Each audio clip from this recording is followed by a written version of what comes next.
Hey guys, my name is Spencerhal, and today I'm going to be walking you through the top 5 things that you need to know the next time you visit a model home. That's right, if you're here in the DFW, you don't want to miss this video because the tips I'm going to give you are insider secrets. I spent the last year and a half working for a home builder, and I'm going to share with you some things that you really need to know before you start the process. So if you guys are ready, let's get started.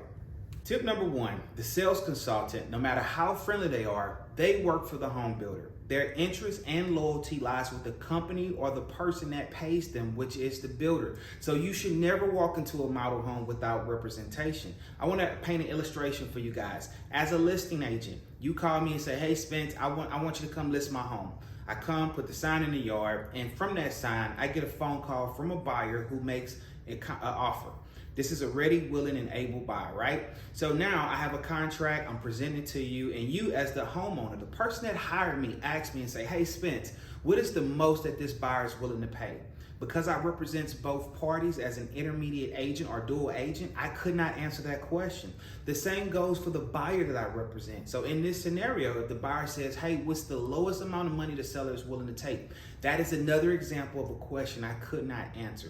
So guys, I say that to say, if that is true, then the same must be true for the sales consultant who actually works for the builder, okay? You're gonna get help. Yes, they're gonna be fantastic in terms of customer service, but can they truly fight for you? Go to the builder and really fight to get you the best deal? They cannot, okay? They have their numbers, they have what they can and cannot do, and they can't breach it, okay? But as your realtor, as your representation, guys, I have the right, I have the authority to go in, negotiate on your behalf, and get you the best deal without feeling swayed one way or the other.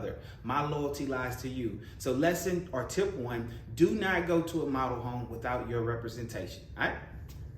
Tip number 2, sales consultants are known to build fluff into a deal, okay? I've seen it with my own eyes. After spending a year and a half with the builder, I've seen sales consultants build fluff into the deal, and here's how they do it, okay? They're gonna take a lot that's either a zero lot or $10,000, and they're gonna mark it up to $40,000, right? And you ask yourself, why would a sales consultant do that? Well, they know for a fact that you're gonna walk in with the expectation to negotiate. So to look like the hero to the builder, to protect their bottom line, and to be in good standing with management, they're gonna build a little fluff into the deal. So once we start negotiating, right? Let me give you an example.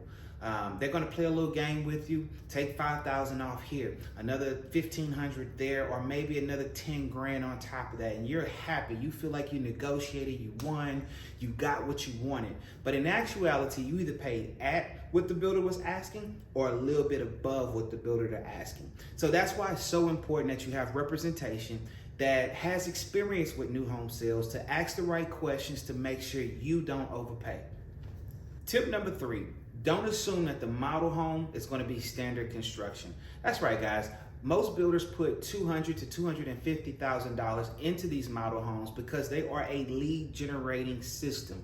When you walk into the model home, the idea of the model home is to sell you, okay? You fall in love with the floors, you fall in love with the design, you fall in love with the countertops and finishes, and in your head, you think that that is the house you get when you sign a contract. In actuality, guys, there are very few builders that's going to give you a product that you walk into and see, right? You have to go to design studio, you're going to have to pick out all of your finishes or most of your finishes, and it just won't be the same level because of cost factors as what the model home is, right? So that's another reason why it's important to have representation, to ask the right question. Hey builder, what is the standard quality of construction? Or hey, what's the standard aesthetics, right? They're gonna say, hey, what do you mean by that? Well, I mean, like, do I get a backsplash? What kind of countertops? What level of countertops? What level of flooring? What is your standard construction in this community? Such an important question to ask.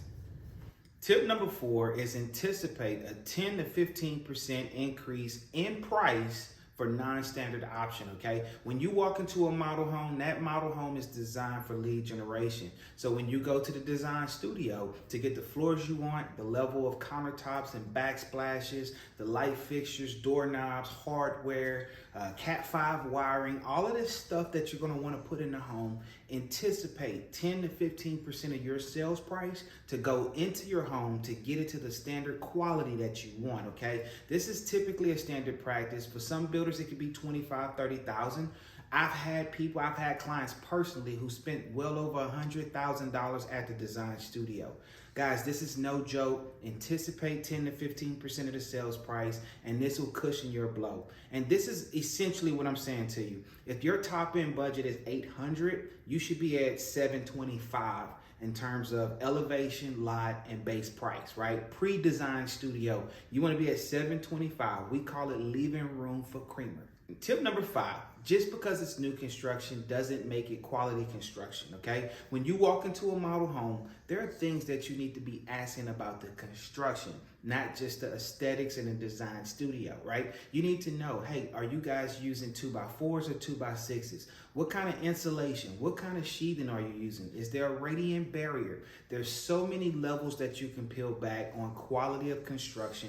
And if you take extra time to learn, what's this builder's selling proposition, right? Is it discounted rates and aesthetics? Is it quality of construction plus aesthetics? You gotta know what you're dealing with and what you're getting into before you sign a contract. So guys, those are my 5 tips for you if you're gonna buy new construction here in DFW. I hope you guys got value, and if you did, please hit that like and subscribe. Feel free to comment if you would feel like you want a part 2. I do have more tips that I can share about new construction, or go ahead and contact me directly. My number is 214-499-2522, and let me help you get started on the pathway to new construction. Okay? Well, guys, that's my time. I hope you enjoyed this video, and until the next one, I'll see you guys soon. All right? Take care.